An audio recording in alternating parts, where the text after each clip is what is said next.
Hi, good morning, everyone. So today Good we are here morning. in the Zoom call regarding the job position of operation manager. So I am the HR manager of this company, myself Birendra and I want to introduce our operation manager here. Good morning. I'm Bradley Schrader. I'm the operations manager. I'll be helping with the interview today. Thank you so much, Good morning, Bradley. everyone. Yeah, Sorry to interrupt. Thank you so much. My name is Selma. I'm so happy for this opportunity. I'm so excited to share more about myself. So, yes, let's start.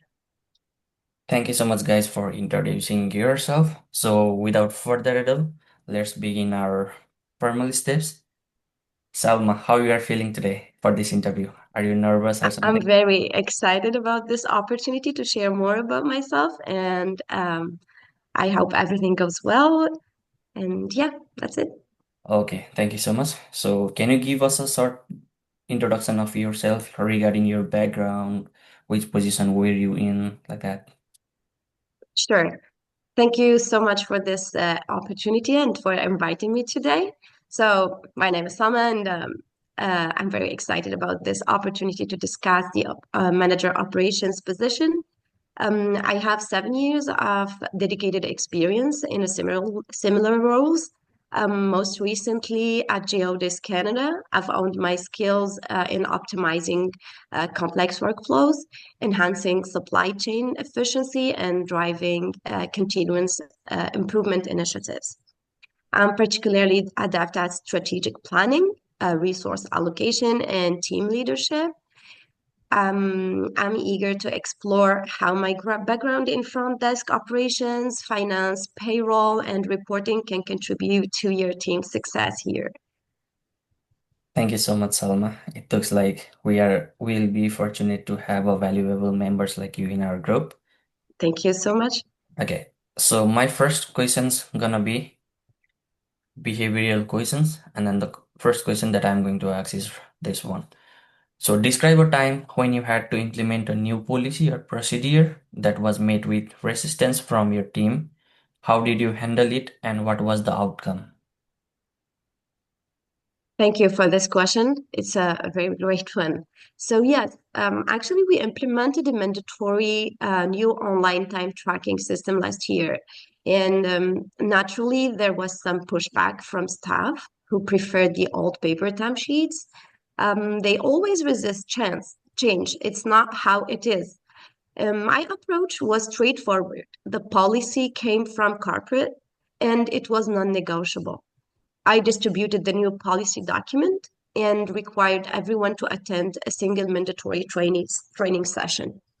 I made it clear that adherence was expected and non-compliance would result in disciplinary action.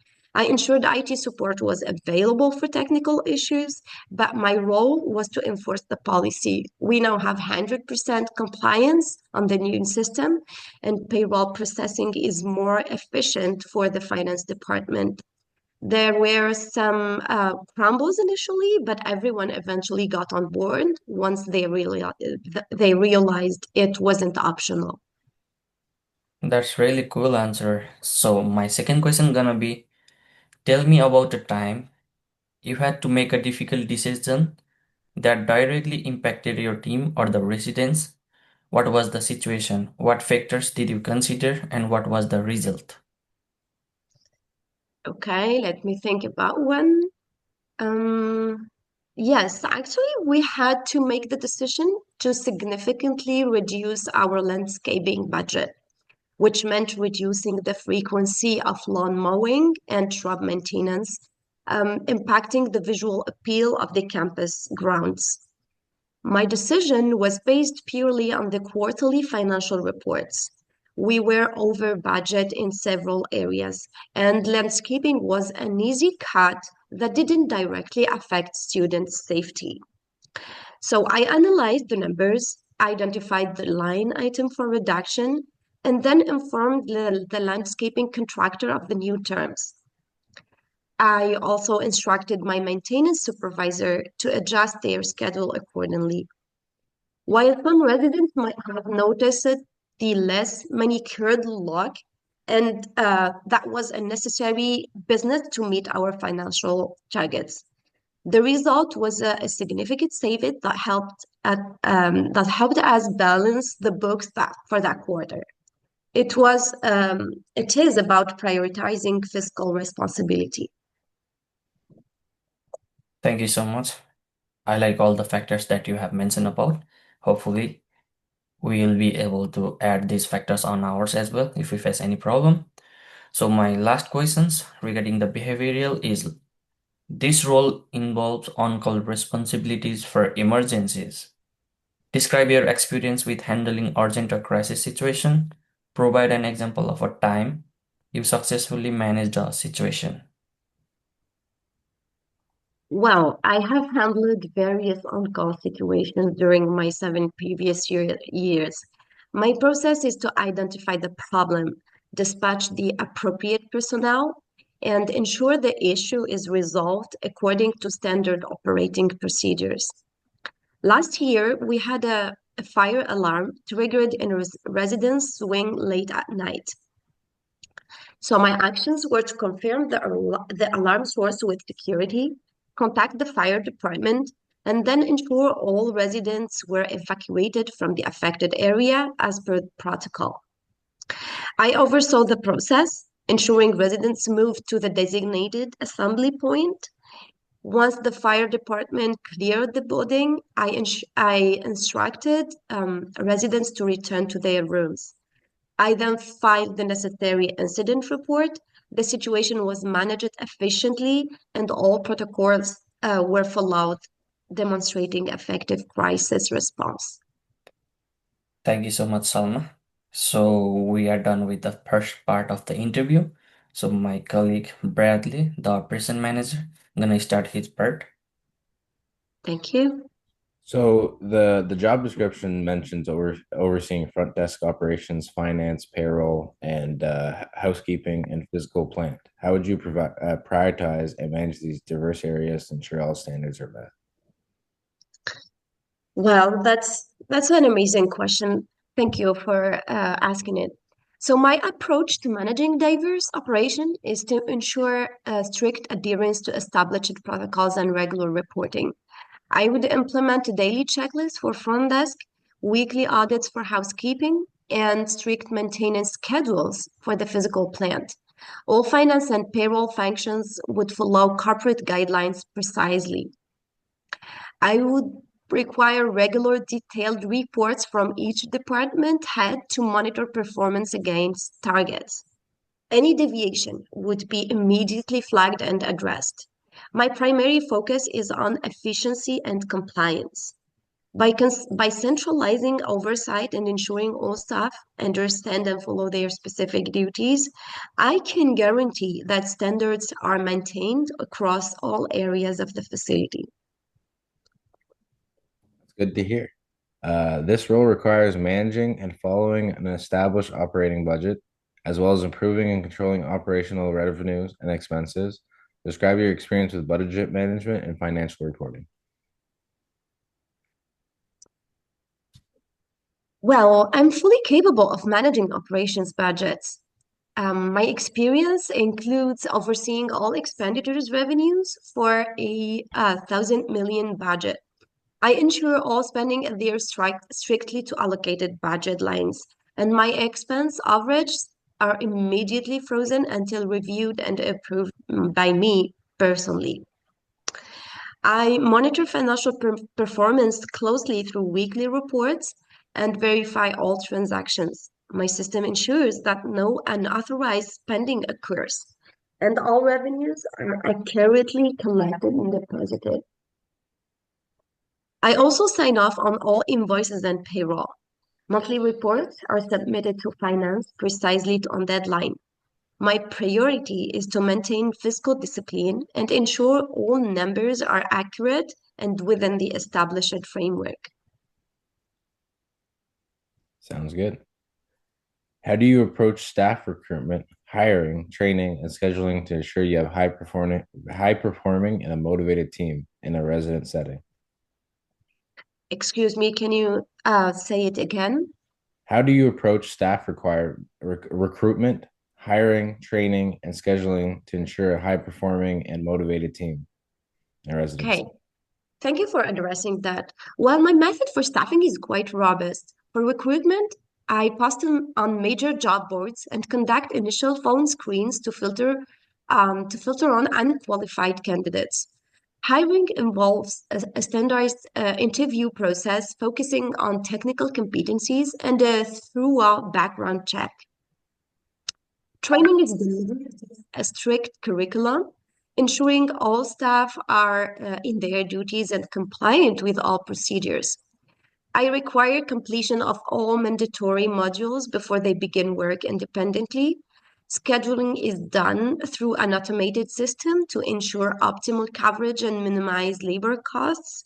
I also monitor staff performance based on output metrics and attendance, and disciplinary action is taken for underperformers.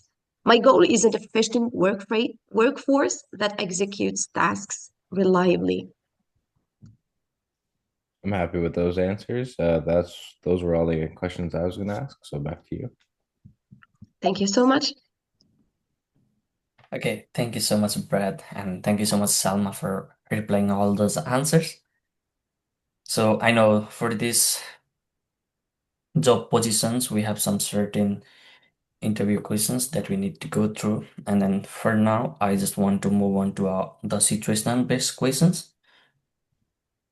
My first question for this particular question is gonna be like, imagine a situation where a critical automated building system like SBAC security access malfunctions during peak residence hours, impacting resident comfort and safety.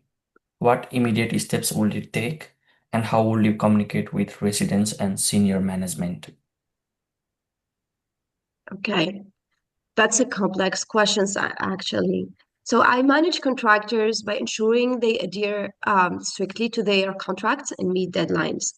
I issue requests for proposals and select the lowest cost bidder that meets minimum requirement.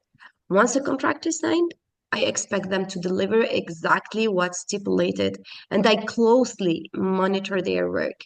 Any deviation are met with immediate contract review and potential penalties. While for capital plans, my process is to identify equipment that has reached its end of life and needs replacement. I then source vendor quotes for new systems and select the most cost effective.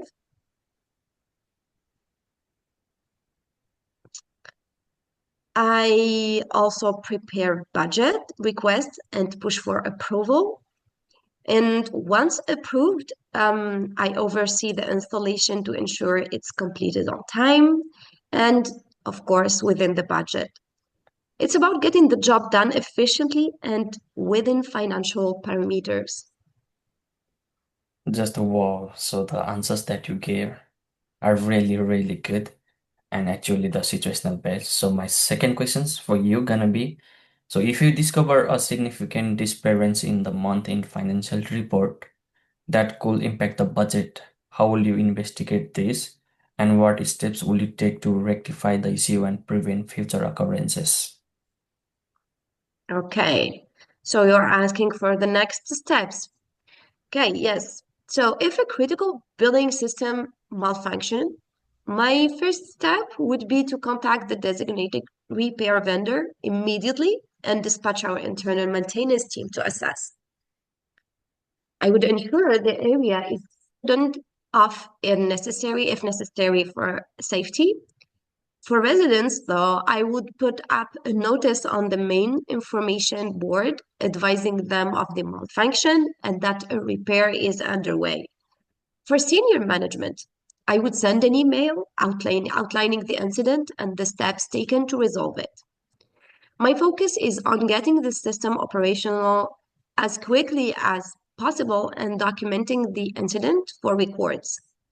Residents just need to be informed that's being handled. Okay, Selma. So thank you so much for answering my questions. How like How are you feeling? Do you want a break? Um, I don't know. If you feel like a break, that's okay. That's fine. Okay, so let's continue then. I'm not feeling anything. So if you are okay, then we are okay. So my Okay. last question based on the situational is a new corporate policy is released that requires a significant change in how your team processes students, movings, and it's met with strong negative feedback from both staff and students. Due to perceived inefficiencies, how will you address this situation? Excuse me, can you please like reread me the second part of the question? Yeah, I can do that for you. So I'll start from beginning. Okay. So let's say a new corporate policy is released that requires a significant change in how your team processes students' move-ins, and it meets with strong negative feedback from both staff and residents due to perceived inefficiencies. How will you address this situation? Okay. Um, when a new policy is met with resistance, my priority is to ensure it is implemented. I would hold a mandatory meeting with the staff to reiterate the corporate policy and its importance. Sorry. I would also instruct them on the new procedures and emphasize that compliance is non-negotiable. For the student feedback, I would draft a standard communication explaining the corporate rationale behind the new policy and reiterating that it must be followed. If there are persistent inefficiencies, I would formally document them and forward them to corporate for their reviews. But my team immediate focus would be on executing the policy as written. We have to follow directives regardless of personal opinion. Okay, thank you so much. So that was the last questions I had to ask you. So to conclude this interview, operations manager gonna speak with you. It was Okay. lovely interviewing today. It was nice to meet you, and we'll be back with you with some information in the next few days. Okay. If you don't mind, I have a question for you. Do you usually answer like all the candidates after the interview? And if so, when do you like usually answer within 2 to 3 business days? It's going to be within 3 business days. We won't answer if you're not going to get the job, though. So if you don't get Okay. it in the next three Thank you. days, then you probably don't haven't got it. Thank you so much. Thank you. That's So all for my end. I don't have any other questions. okay, And I thank you. hope I see you soon. Yeah, Sounds good. Have a great day. yeah. Thank you so much, guys. Thank you, Selma. Thank you, Bradley. Thank you. Thank you. Have a wonderful day. Yeah, you too.